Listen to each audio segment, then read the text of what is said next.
Okay. Spell Cascade. Um, it's support. It doesn't repeat the spell, but kind of repeats the spell 2 more times. And you can multi-hit with it, right? A lot of these things were known. But not many people are using it, so I've been trying to figure out exactly how this thing works.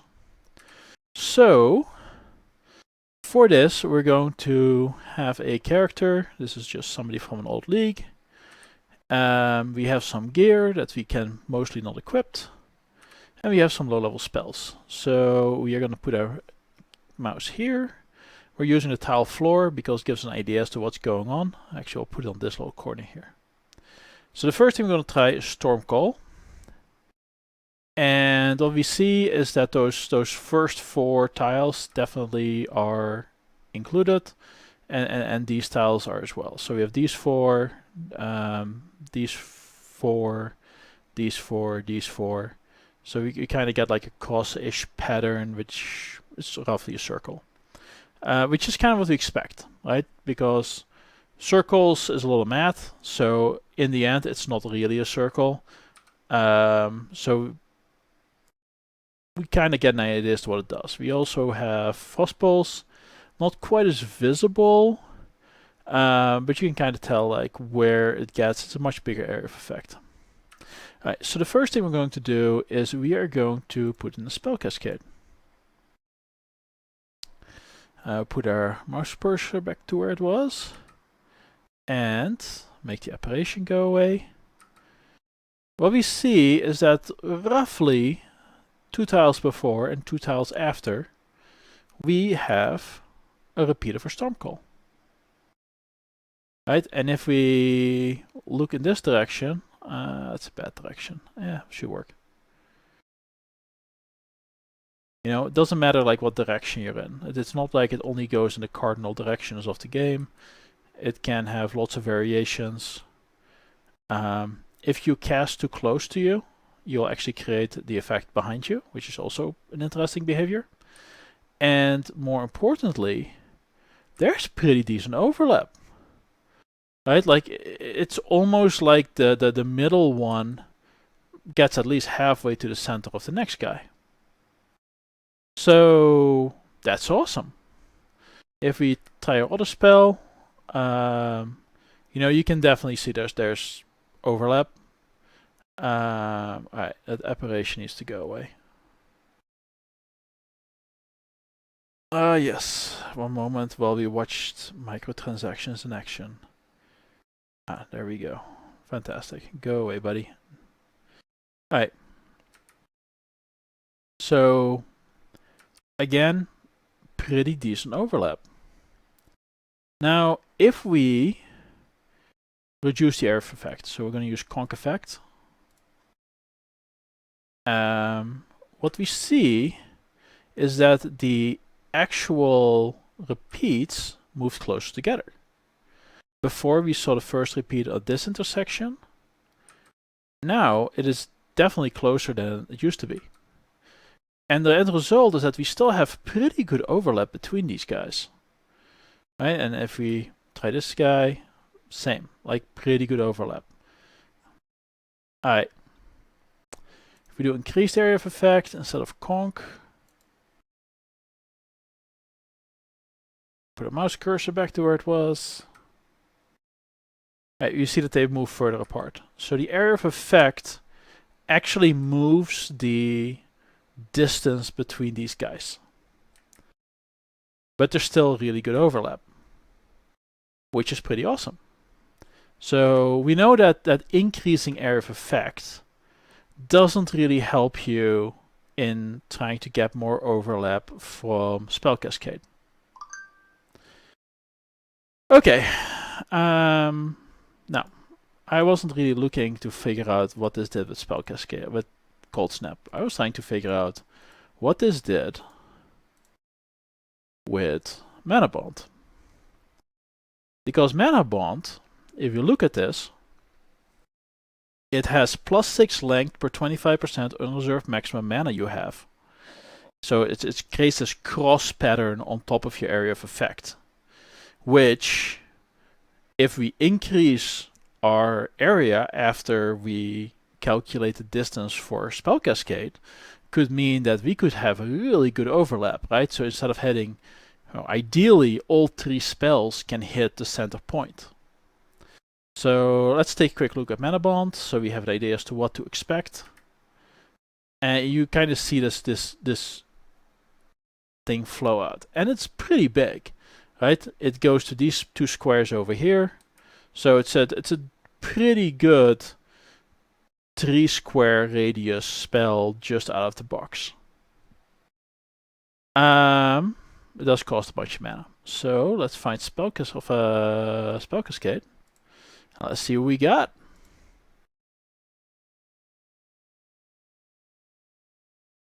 Interesting. So what we see is that the actual distance between the spells is much bigger than for the other spells that we tried, right? We're not using increased area of effect or anything else right now, it's just Spell Cascade.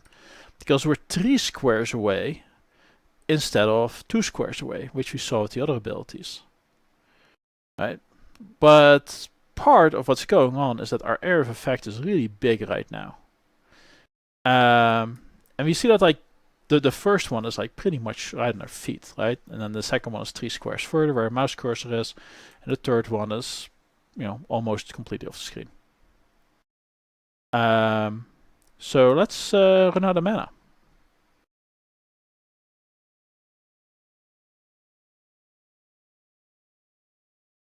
I'm sure there's ways to run out of mana faster. This is the one I've got available.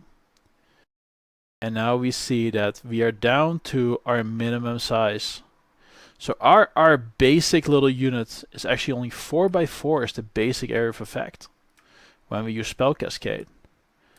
And one of the things you see is that there is definitely a gap between these casts. Something we didn't see with the other spells. Right, when we looked at the other spells, there was always overlap. The amount of overlap was pretty substantial, whereas now with Spell Cascade or Manabond, we see a gap between these spells. What this means is that the spell gem lies. Right? What's really happening is that you don't get the +6 length per 25% of unreserved maximum mana you have.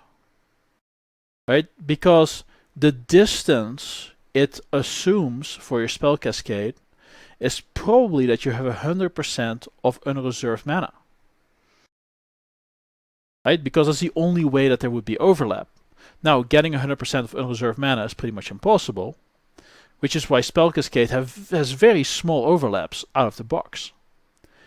And then, when you start spending mana, right, you get all the way down to the point where you have no additional length. And now you are with gaps in between.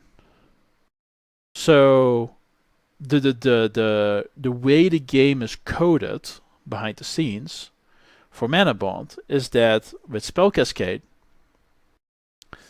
it assumes you have these massive area of effects, actually bigger than you could get without 100% reduced mana cost of skills, which is not impossible but kind of hard to do. And on top of that, you start losing that area as you lose as you have less of it mana available, to the point where you have gaps showing up in between, so it doesn't recalculate your area of effect. So even though the way that the gem is written, where you gain stuff, realistically you just lose stuff and you gain the damage when it comes to area of effect, which is super disappointing, right? Because on the one hand, from like a clear perspective, massive area of effect, but from an overlap perspective, it's like these 2 squares, right? This is where we have some overlap right now, which is not a whole lot considering how big of an area of effect we are dealing with. And that's probably because we don't have 100% of mana available at the time when we cast this, which is causing us to not get this part. Actually, I can probably test that. Am I gonna kill myself? Yeah. Where is this blood thingy? Cost life. There we go. Let's life tap this thing, so we can actually see the true glory. Let's go over here. This is, by the way, a nice way to always reset your position to exactly a known point. So now we have life tap on here, so we should be at 100% mana. And what you see is that our area of effect overlap is way better.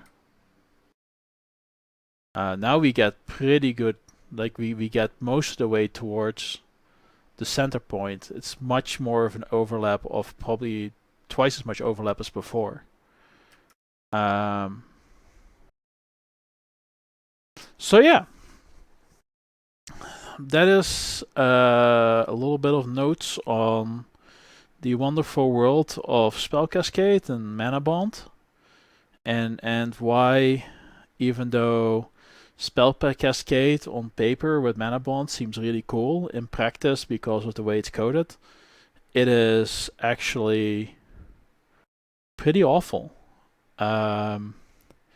It's arguably one of the worst spells to use Spell Cascade with. And I don't really think that Manabond needs more to hold it back. I'm pretty well set in that department. So, anyway, hope this makes some people not try this build, or think that there's a build here, and also hopefully this provides some ideas to people who want to test things. Right? Grid floors, awesome. Putting your waypoint on a known spot, and then always teleporting back to your waypoint after you move. Putting your spells on keys, and then just you can leave your mouse alone and have it sit there, and you can try different experiments. This is, to be perfectly honest, super disappointing. I was hoping that I could make Manabond work. I don't think that I can, given the circumstances. And that's a shame. I mean, it looks cool. It's pretty massive area of effect. But the drawbacks are massive, and the damage just isn't there.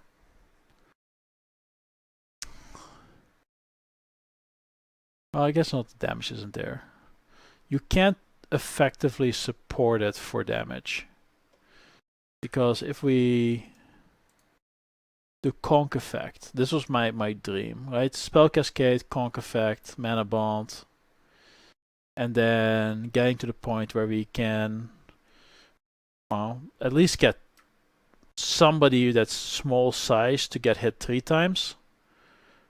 But there's no chance of that, because once we get to the point where we really start dealing our damage and we don't have mana, well, they can literally be standing in melee range and be safe here. This is like the opposite of clear.